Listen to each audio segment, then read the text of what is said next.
Tamil literature. And we have more connection with the nature. And basically, we are nature worshippers, and we worship our ancestors. We are the ancestral worshippers, and we the community itself, we live in a single place. We that is called the Ain Mane. Ain Mane is called Tharwad, the main house, the ancestral house. Like, because all the small families, we live together in that, because of it is basically a forest. Even now, in this modern era also, we don't have the more than the conflict among the people. We have a conflict between the man and animal, with the elephants and the tigers and so many other wild animals, because of the more of the forest. And our main the theme itself is a creation myths. In like all other tribal myths, it's all created with the god only. The god went somewhere and created a man and a woman, and with them that tribal community is formed like that way. In one or two communities in Kodagu, it's quite different, which is originated with its origin is connected with uh, vegetable and with some animal. In Kodagu, one Jainu Kuruba community is there. It is connected with, their origin is connected with a vegetable called bottle gourd. In that bottle gourd, it's called in English, it's in bottle gourd. We called it as sore burde. So within that, so that bottle gourd, one boy and a boy and a girl was there. And when they come out of that bottle gourd, then along with them, their community started. Even now, they have that community have very authentic prominence, authentication in of this sore burde, this bottle gourd, in their myth and also in their oral history. If I come towards my own communities, Kodova, we have a myth towards with a good association with the Kaveri and the tribe, our tribe, Kodova. Kaveri is a river, is a very sacred river of South India, and it's called Dakshin Ganga also. And the sari what I'm wearing in this style, no, even that is also have a myth connected with the Kaveri only. And we are in the sense, the Kodavas are called the martial community. Our the first general of independent India, the Field Marshal Karyappa, is also from our community. And we are very prominent and prominently evident in the army, Indian Army, and the sports in sports field of India, because of the physical structure and the martial race. We are called as martial race because of this that martial community. Weaponry is also a part of our community, and we used to worship weapons also.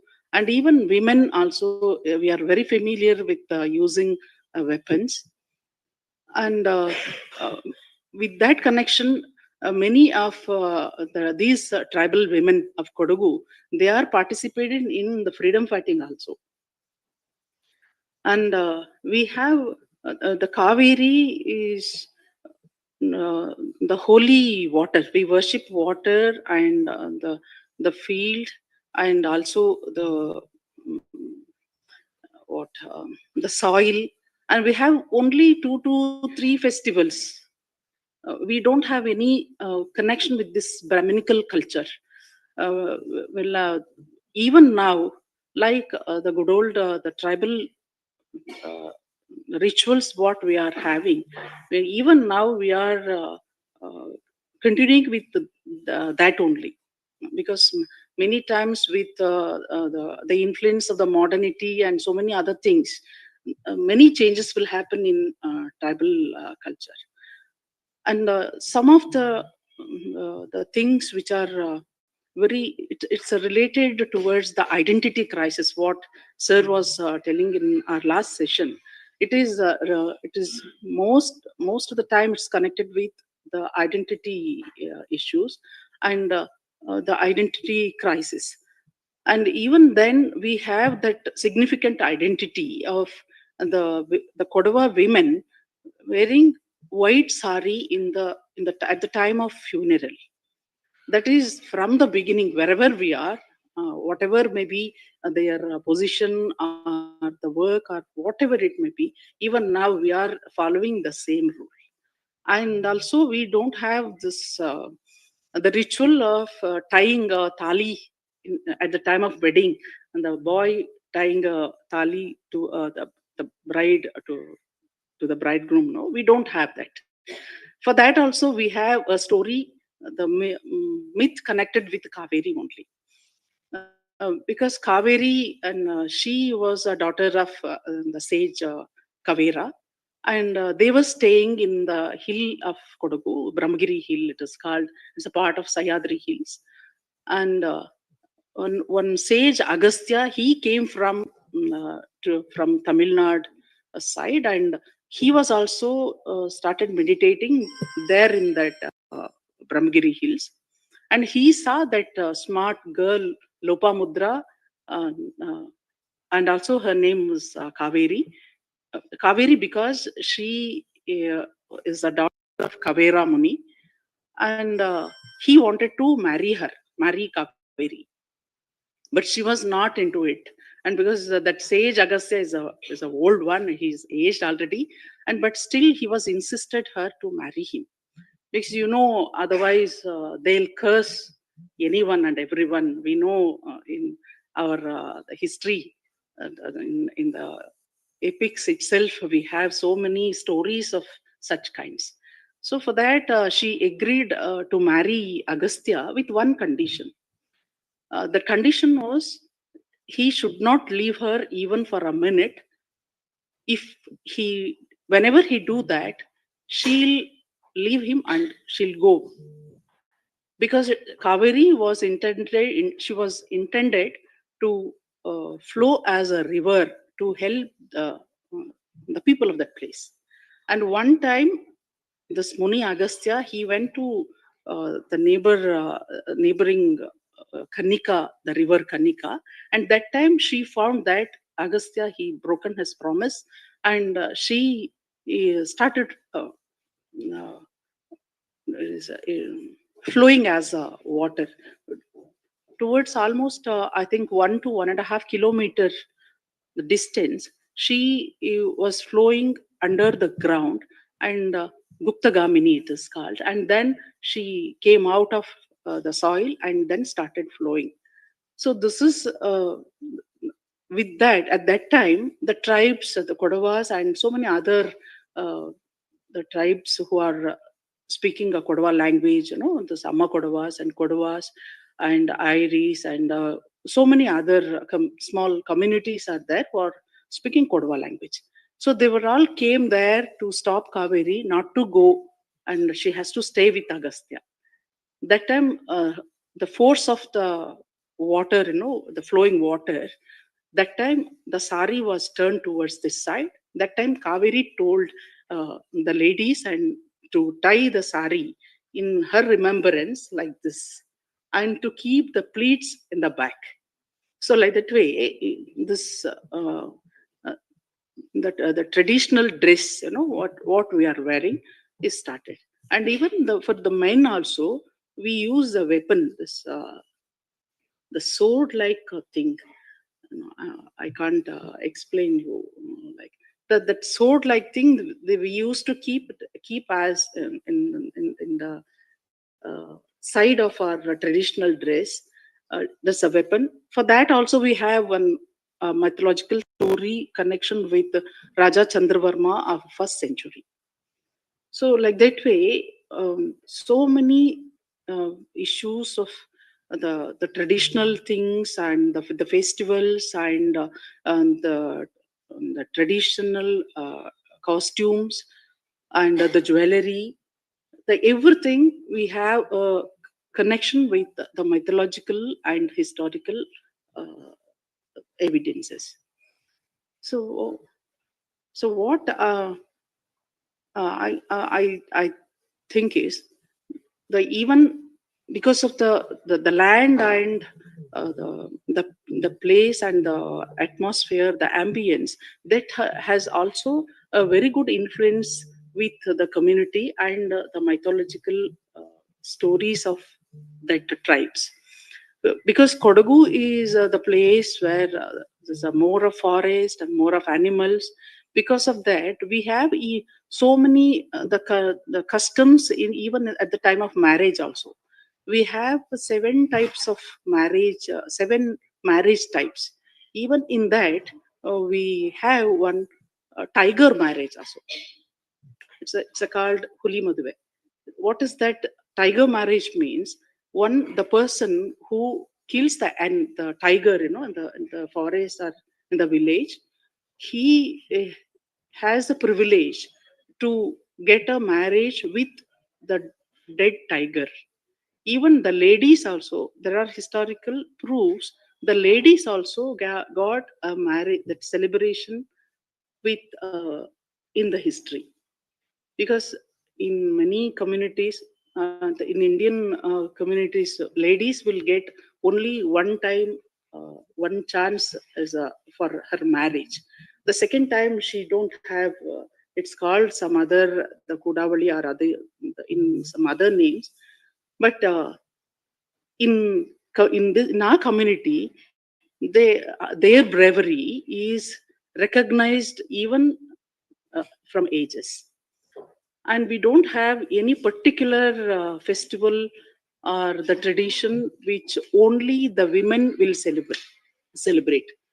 That type of that much of equality we have in even from the beginning in our tribal culture, in our community. And also I told you, we have the Ainmane Tharwad, the place where all the family members were living together. And even now we have that culture. Once in a year, we used to go to our Ainmane. We have a particular uh, uh, Wakka, means one means that the families, we have the particular family name and the person name, which uh, which identify, it's a typical identification of our individual family issues within the community. So with along for that, once in a year we used to meet in our Ainmane, means our ancestral house, once in a year to celebrate uh, the festival and the togetherness.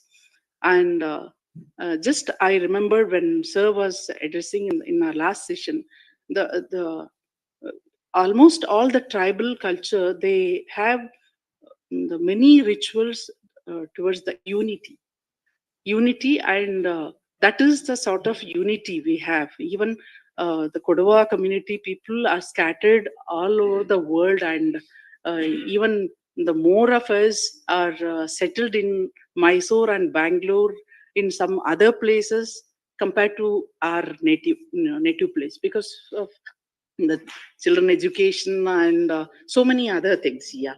So even now, what I wanted to, I'll conclude with one sentence, because this the identity with the tribes, with the culture and language and the literature, what we have so that from the ages, even now wherever we are, that modernity changes us in any instance, and now we have that basic root, that root has not changed.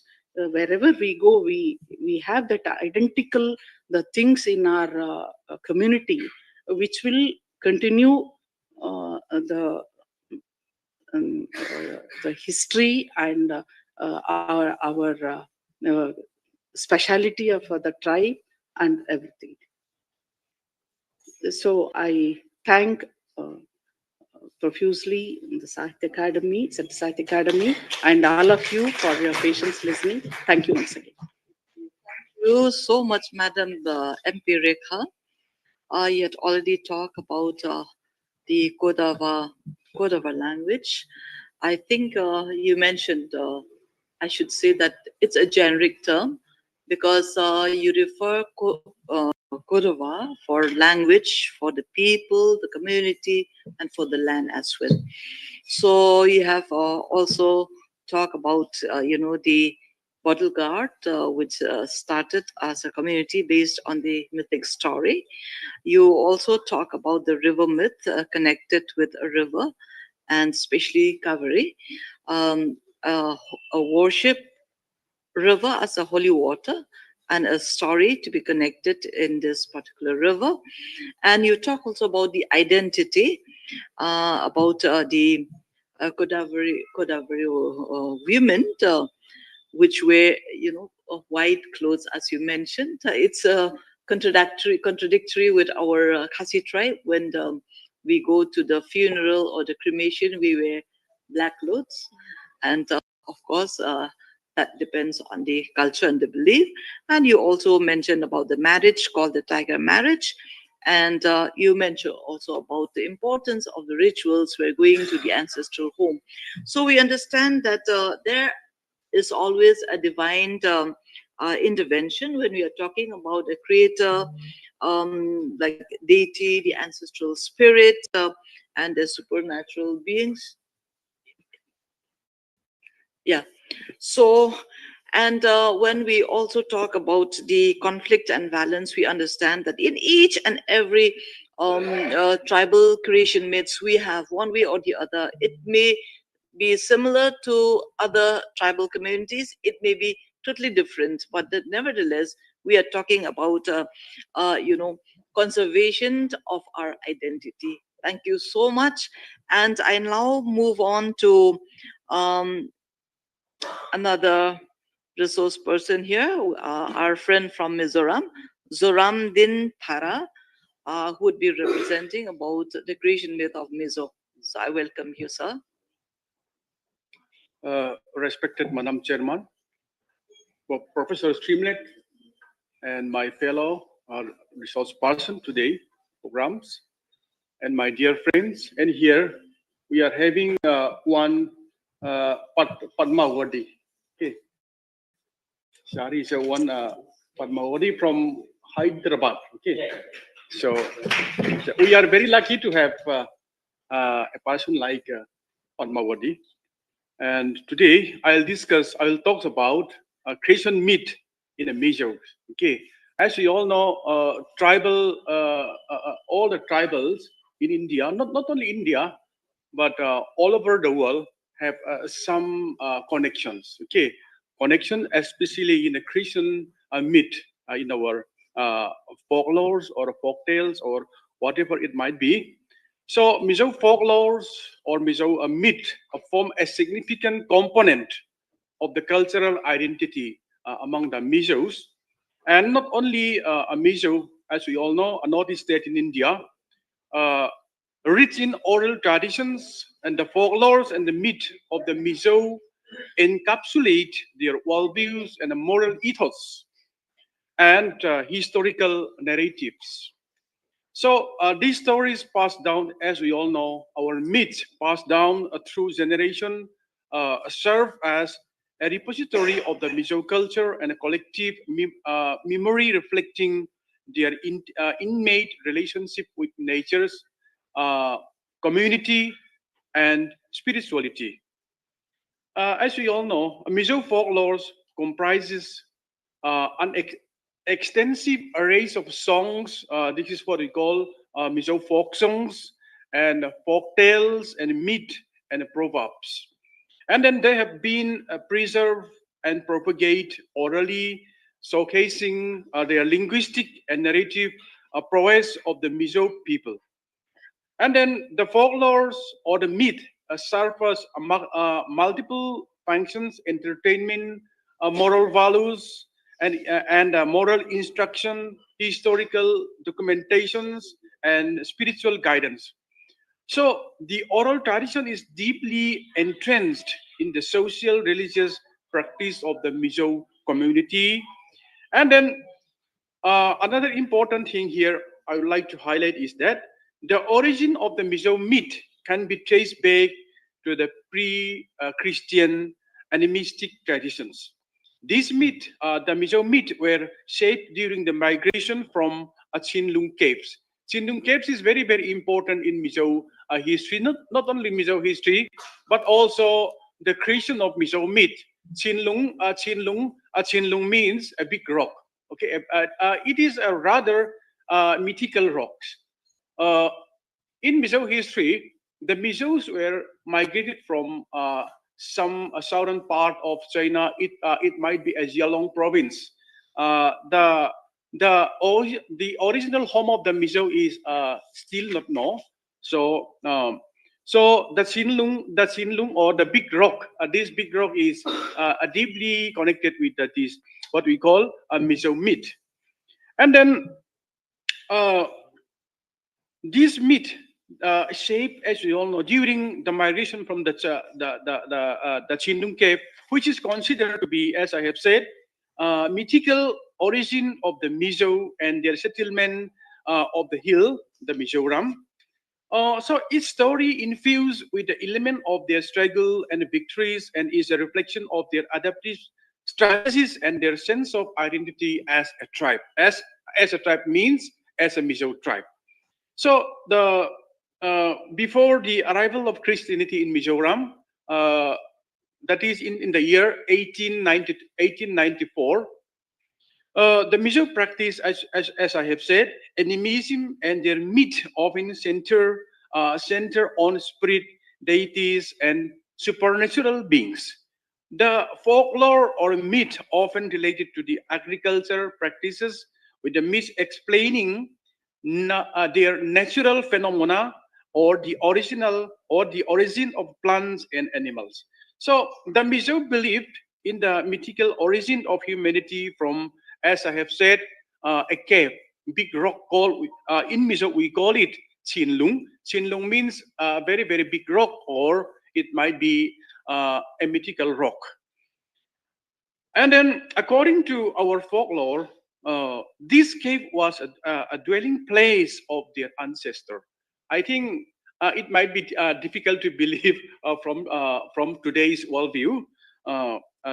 This big rock, and then their ancestor, the Mizo people, the Mizo ancestor live in this big rock, and this symbolizing the emergence of a human life and civilization. Okay, this is very unique. From this story, the Mizo have around we have right now the Mizo have around 30 myths. Okay, 30 myths. And then the Christian myths also address the origin of natural features like rivers, hills, and the forests, emphasizing their deep connection with the land. And then let us cite some important myth among the Mizos. The first one is how the world came into being. How the world came into being is very important. Or as far as my understanding is concerned, this is the first myth of the Mizo.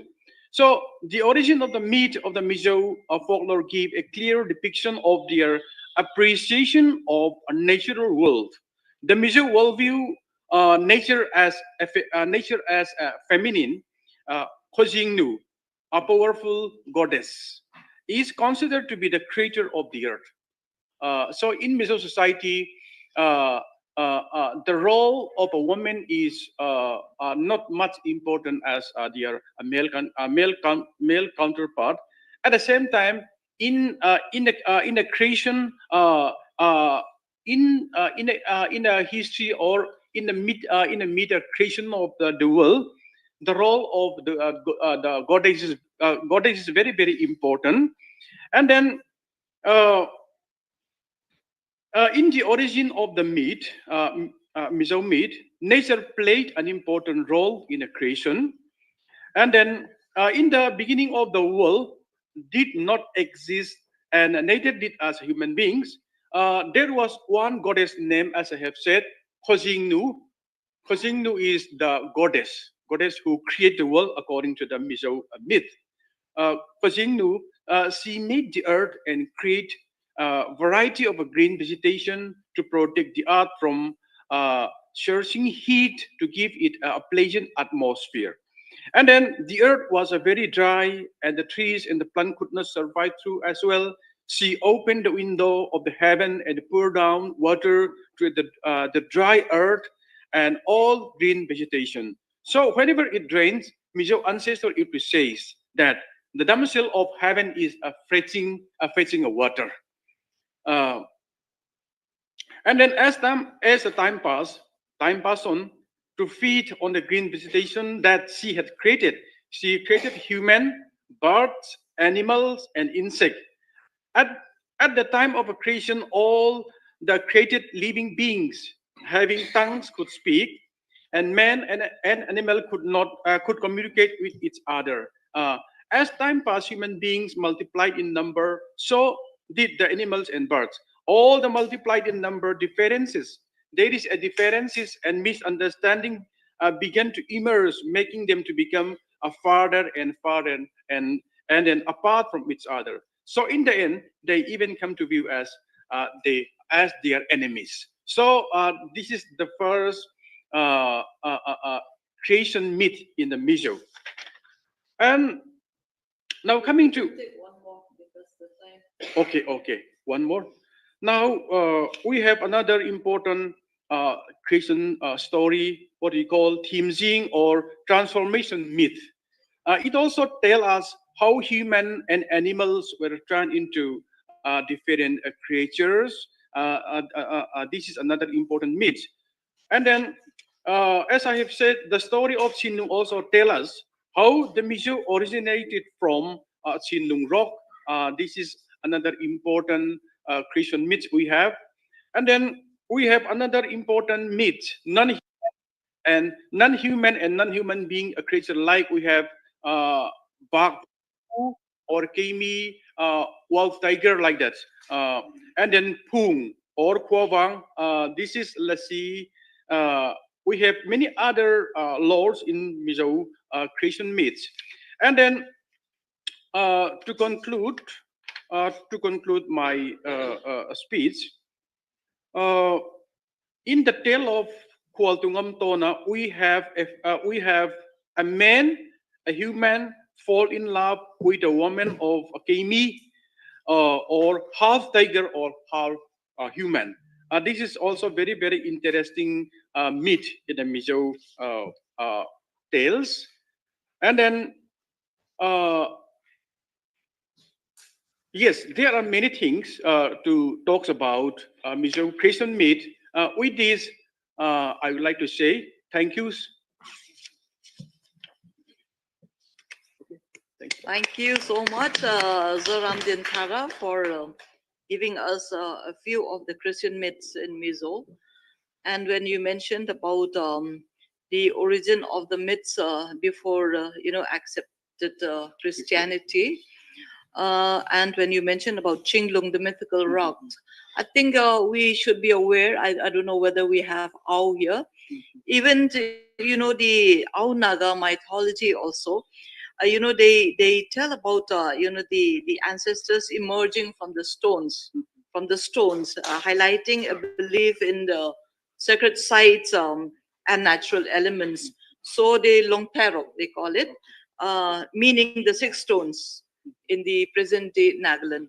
So when you talk also about how the world come into being, the first myth of the Mizo, this is very, very much natural because when we talk about uh, the Christianity, the myth of the Christianity, we could say that yeah, we talk about how God has created the world, and after that then he created man according to the Bible doctrine.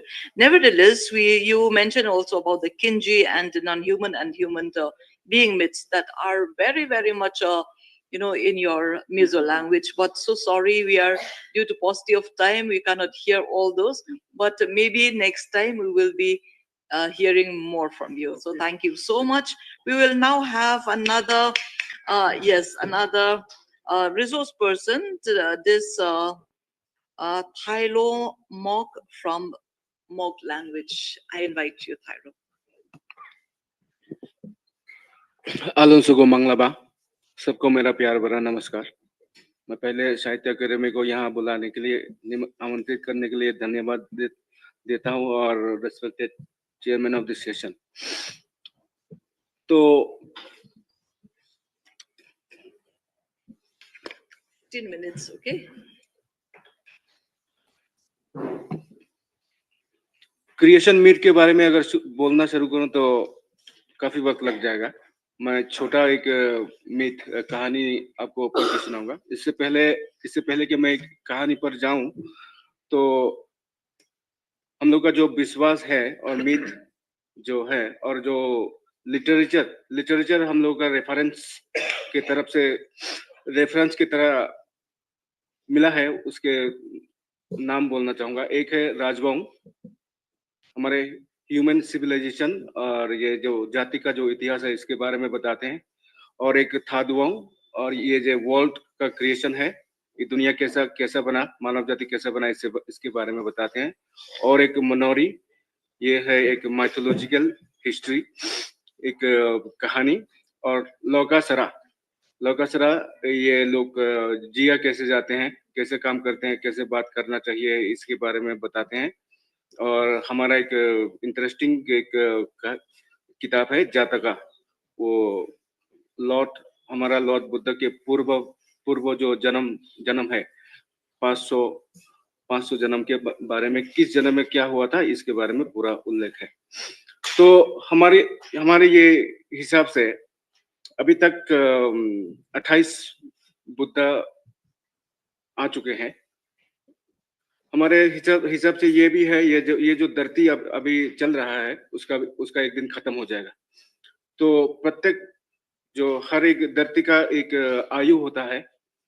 इससे पहले 28 बुद्धा चला गया है और इस धरती में अभी कुल मिलाकर 5 बुद्धा का इनकारनेशन होगा। इसका 4 बुद्धा भी हो गया, ककुसई, गोनकू, कस्पा, गदमा, और एक आने वाला है इस धरती में। लास्ट जो बुद्धा है उसका नाम होगा आर्यमित्र।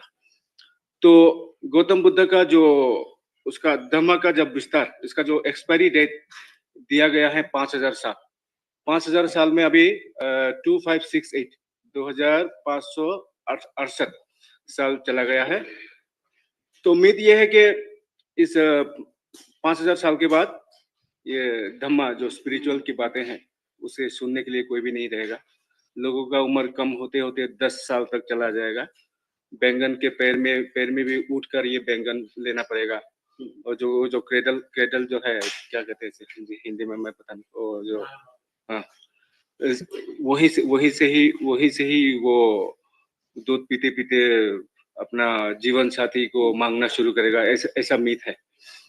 तो ऐसे करके ह्यूमन सिविलाइजेशन जो है एक दिन खत्म हो जाएगा। लोगों का आयु कम होते 10 साल तक आएगा। इसमें क्या होगा, एक दिन ऐसा प्रचार हो जाएगा कि ऊपर से तरवाल का बारिश होगा। तो सबने क्या किया, जितना भी गाय है और वो जो बिस्ट जंगल का, सबको मारकर उसका चमड़े से एक छत बनाकर वो ऊपर से तरवाल का बारिश तो नहीं हुआ, लेकिन आपस में लड़ाई करके लोग एकदम कम हो गया। तो इस कम से एक ग्रुप से फिर से ये जर्नी शुरू होगा। और लोगों का उम्र जब 10,000 साल, इसके बाद 10,000 साल जब होगा तब जाकर आर्यमित्र इस धरती पर आएंगे। तो यही है मीथ। और हमारा जो सृष्टि का कहानी है, तो वो तरह का वो जो फोक सॉन्ग में भी पाया जाता है, जैसे पंखुंग, कपिया, ब्यासा, वसुंधरा, इसमें इसमें भी इसमें इसमें इम्पोर्टेंट एक कल्पतरु जो है, कल्पतरु जिसे जिसे हम मेले में बुद्धिस्ट फेस्टिवल में दान करते हैं, एक पेड़ बनाते हैं, इसमें पैसा देते हैं और तरह तरह का जो लोग जो भी दान करना चाहते हैं, तो इसमें भी उल्लेख किया गया है प्रुपाउदी उदंकुरु अमरागवी सिफरी जेम्बू, इसका 4 नाम जो महादेश इस दुनिया में है, इसके बारे में भी उल्लेख किया गया है। तो ज्यादा वक्त ना लेते हुए मैं इस क्रिश्चियन मिथ मोक जाति का मैं पढ़ता हूँ इंग्लिश में। तो इस जो ये जो कहानी है, इस कहानी से हम लोग ये जो रविवार, सोमवार, मंगलवार कैसे हुआ, इसका भी जानकारी मिल जाते हैं इससे। और ये जो family living system, judgement system कहाँ से शुरू हुआ, क्यों शुरू हुआ, ये भी जान सकते हैं।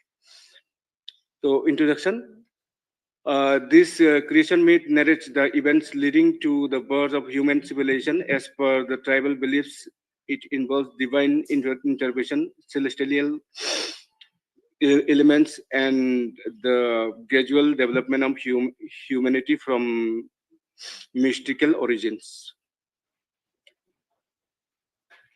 तो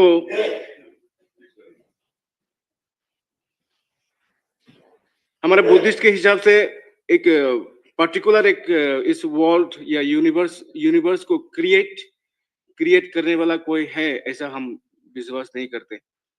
हम विश्वास करते हैं कि everything begins from darkness, everything begins from zero. और इसमें जो धरती का शुरुआत हुआ, इसमें दो एलिमेंट ज्यादातर फोकस किया गया है, एक आग और एक पानी। After a million years, the earth caught fire. तो धरती का जो एक्सपायरी डेट है हमारे हिसाब से इस खत्म होने पर धरती में आग लग जाता है। 100 million years later, there was rain on earth. The Brahma saw that there would be 5 Buddhas on earth, namely Kakuseng, Gongu, Kaspa, Godma, and Aryamitra. For this process, human civilization was required. So Brahma sent a dog first, but there was no result. After that, Brahma sent 2 eggs. 2 eggs gave 1 male and female baby.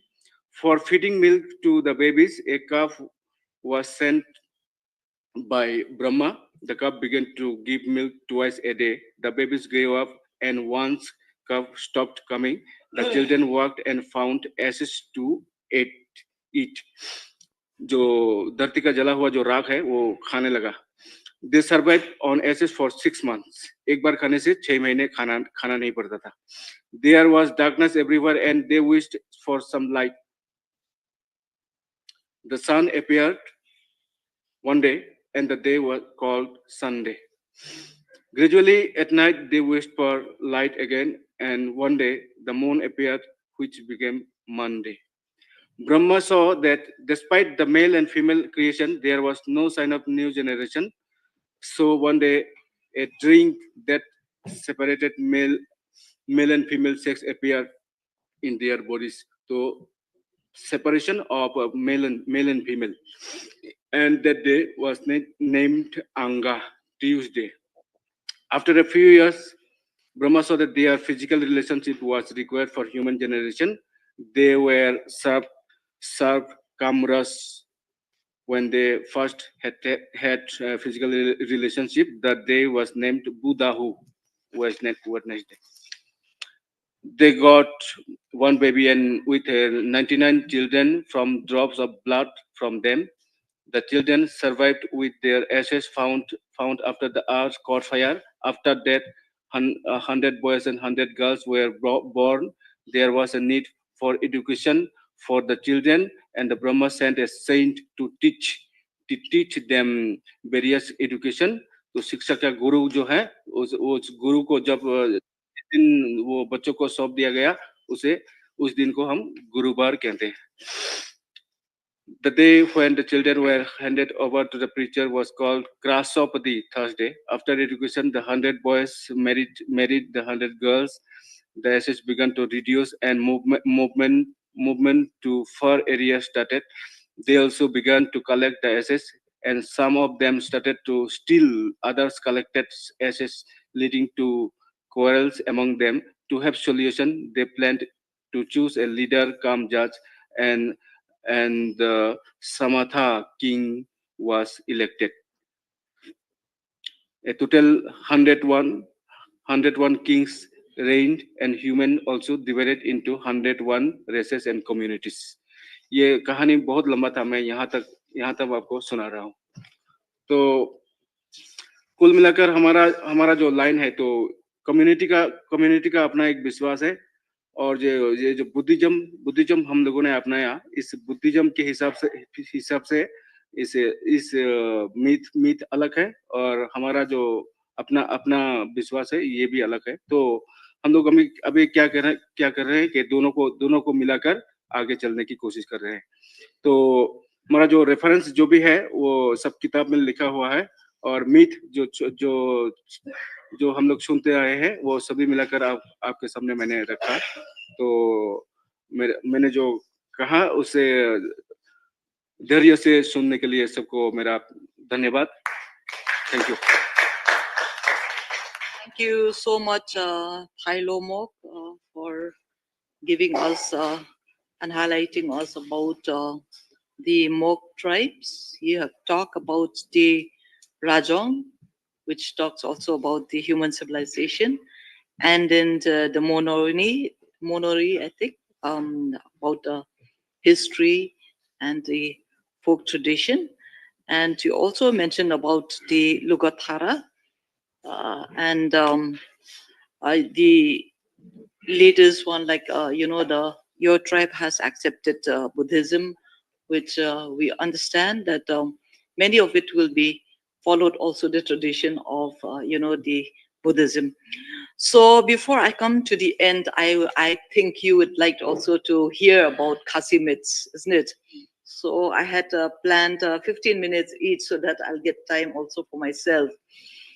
So myself, belonging to the Khasi tribe of Meghalaya, and we do also have the Khasi tribe at Bangladesh, before the undivided Bangladesh.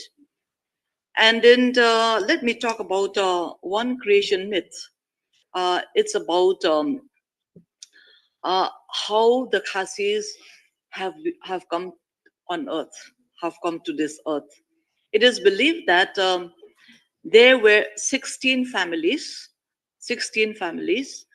and these 16 families, 9 of them stay in heaven, and 7 of them stay here on earth to cultivate and to live among themselves. Why we have 7 families here, the 7 huts we call Nyau trip. Nyau means 7.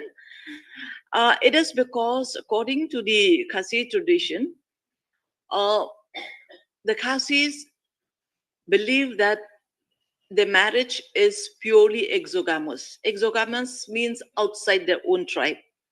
Myself, I cannot marry my own tribe, my own surname, okay? And the lineage is traced to the mother. So the 7 pairs that inhabited, on earth, were the different surnames belonging to the mother's surname. So it happened that the 7 families from the earth and the 9 families from above, they used to go and up and down, which reflects that it was believed that it was the golden age of the Khasis, where the people in those days, they have never committed any sin. Okay, but there was a commandment before God sent a person to earth. He said, like, you should remember the 3 basic tenets. You go to earth to prosper, but you'll have to earn righteously. You have to earn righteously. That means when you earn righteously, you don't have to to corrupt. You don't have to. When we say about corruption, we talk about corruption of money, corruption of time, corruption of anything. So earn righteously, live righteously. Number two, to know man and to know God. Bantip breu, bantip blay. And the third one means to know your own motherkin and your fatherkin. That means bantip kurtip kha. As I've already told that in Khasi we cannot marry. I can, the paternal kins we cannot marry, and we cannot marry also our own clan. That is why we believe in that. Once we still uphold this, then God will always, bless us. But then there was a point of time in the past where our forefathers had fallen. That means there was a fall of man, where man committed sin by not anymore, taking those three basic tenets as very, very, commandment of God. So at the end of the day, uh, where they used to travel, used to go down to earth and go up to heaven through the navel. The navel, it's a peak called Lom Sopetning.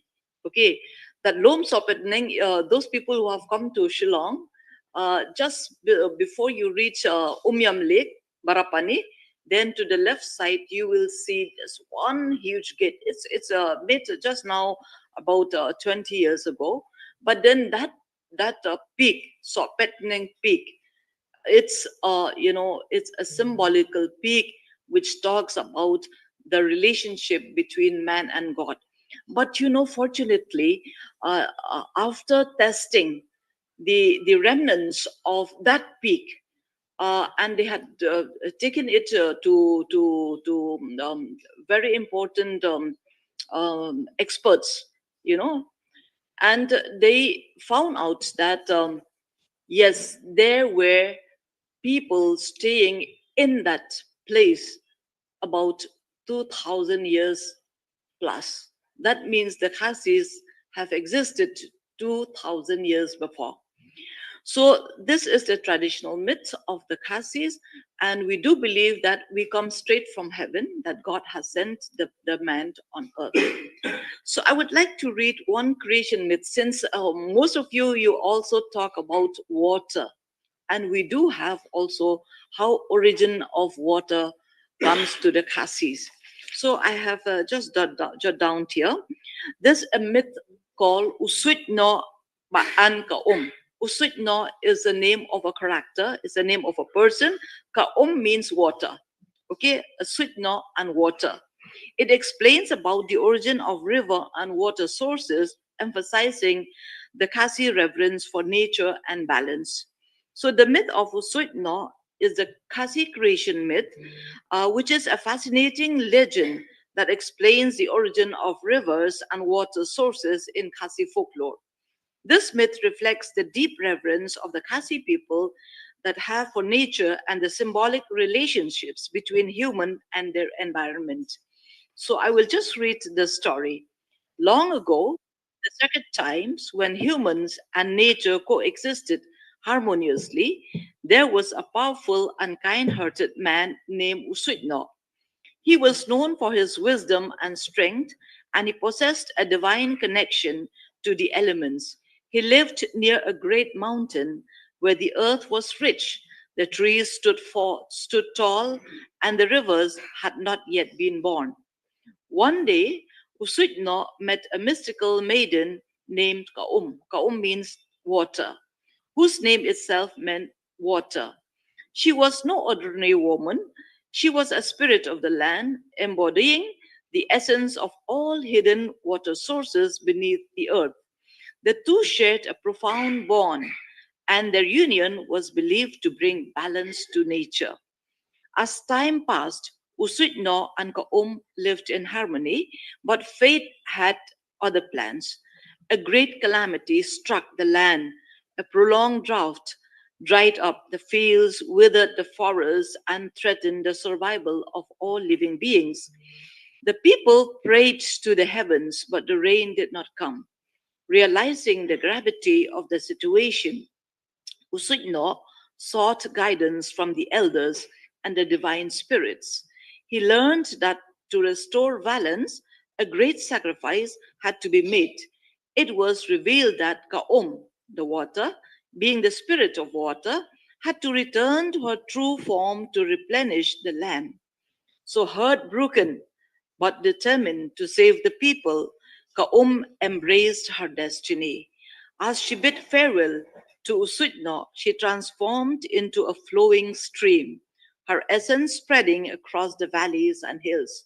Usutno, in his sorry, stood upon a high cliff and watched as the gave life to the land. He wept for her, and his tears merged with the waters, creating a river that flowed eternally.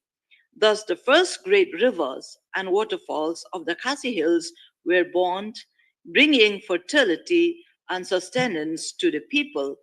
Usujno, though saddened by the loss of his beloved, found solace in the knowledge that her sacrifice would nourish the earth for generations to come. So, the story has got a symbolism, and the symbolism and cultural significance is about water represents the life giving force of nature, showing the Khasi belief that water is sacred and must be preserved. And have transformed into a river signifies the eternal cycle of nature, of birth, of sacrifice, and of renewal. So when we talk of Usutno as the guardian of nature, his sorrows and sacrifice highlights the role of humans as caretakers of the environment. The tears merging with the river emphasizes the emotional and spiritual connection between humans and natural elements. So when we talk about the origin of rivers, this myth provides explanation for the rivers, the waterfalls, and springs found in the Khasi Hills of Meghalaya. It reinforced the Khasi people respect for water sources as many traditional beliefs prohibit the pollution of sacred streams. So we do have, the moral lessons. Yeah, I'll just talk about, the story teaches the values of love, sacrifice, and responsibility towards nature. So it emphasizes the interconnectedness of all life forms and the importance of balance between human needs and ecological preservation. So I would just like to, to mention about this Khasi myth, Usutno and Ko'om is more than just a creation myth. Why? Because it carries a profound ecological wisdom that remains relevant in today's world.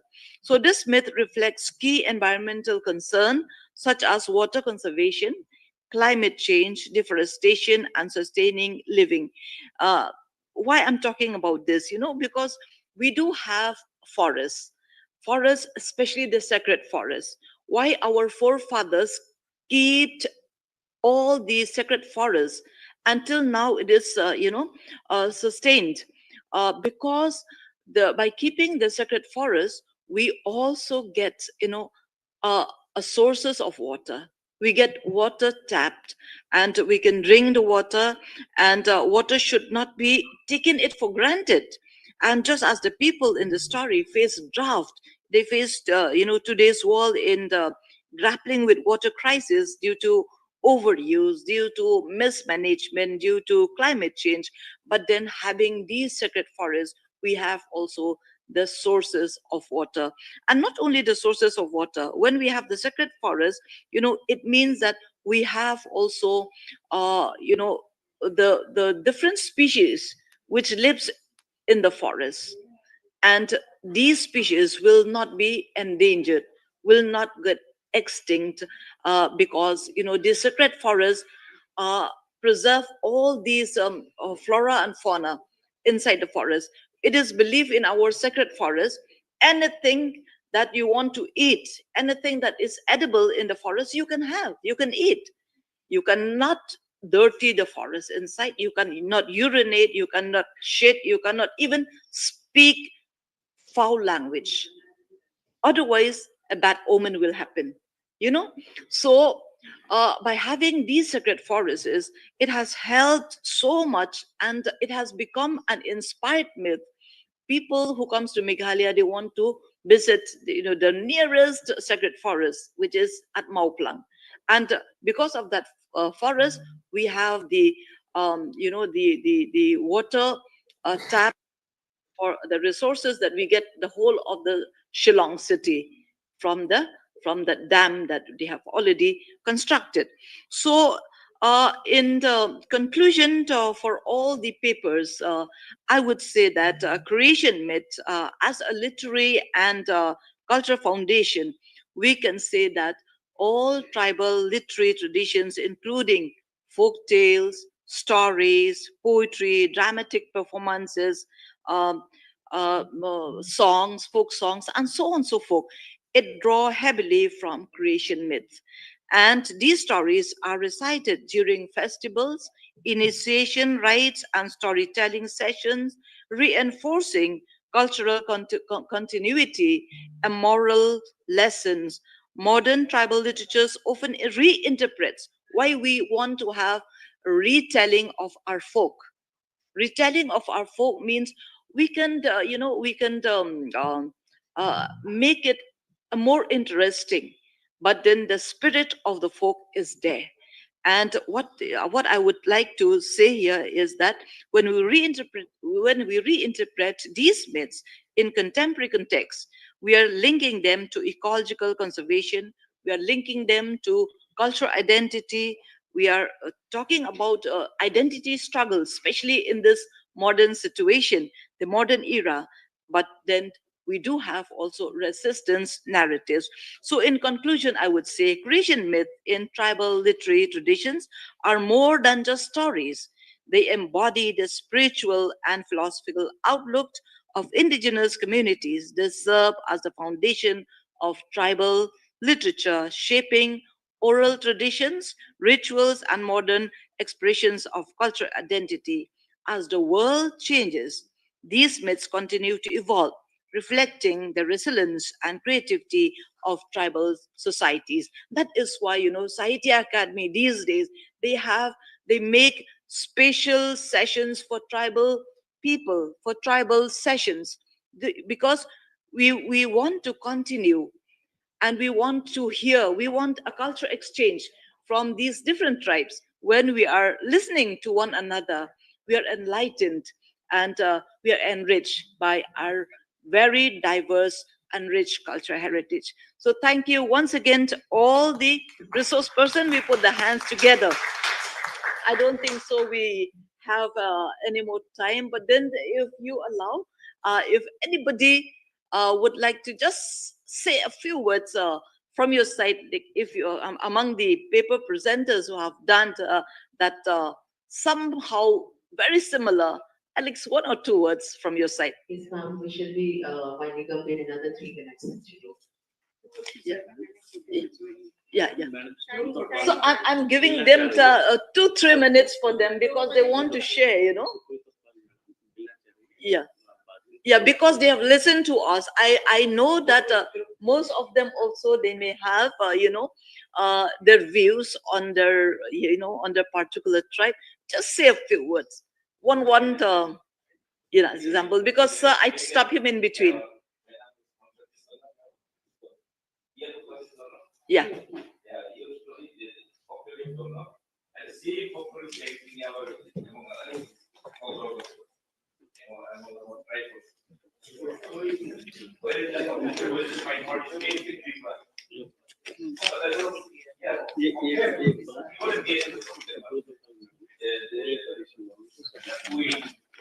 They have listened, no? They have listened. Did you say what?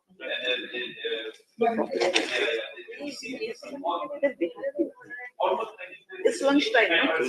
It's all right. No problem. No problem. Yeah. Okay, thank you. We know we are very much positive time, and we have to maintain our time. And if there is no more, I will end up by saying again, thank you so much for the participants who have listened carefully to our session. Thank you. Thank you so much everyone for the planning और सभी काम पर धन्यवाद तो करते ही हैं, साथ ही निवेदन करेंगे आप जल्दी से जल्दी भोजन के लिए पधारें, क्योंकि हम बहुत ही जल्दी आधे घंटे में हमारी पूरी कोशिश है कि हम अगली सत्र की ओर बढ़ जाएं।